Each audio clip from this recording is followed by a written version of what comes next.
ایک پارسا کے لڑکے کو اپنے چچا کے مرنے پر بہت سا مال و دولت ترکے میں ملا۔ مال مفت دل بے رحم۔ اس نے دونوں ہاتھوں سے یہ مال و دولت عیاشی و بدکاری میں اڑانا شروع کر دی۔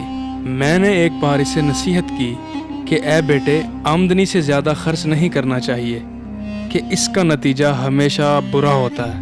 اس نوجوان نے میری نصیحت کو دیوانے کی بڑھ سمجھا اور کہا کہ آج کی راحت کو چھوڑ کر کل کے غم میں دبلا ہونا محض حماقت ہے۔ میں نے سمجھ لیا کہ بے وقوف آدمی پر کلام نرم و نازک بے اثر ہے، چنانچہ اس سے کنارہ کشی کر لی۔ کچھ عرصہ بعد وہی ہوا جس کا مجھے اندیشہ تھا۔ نوجوان نے تمام جائیداد عیاشی اور فضول خرچی میں برباد کر ڈالی، ٹکڑے ٹکڑے کا محتاج ہو گیا۔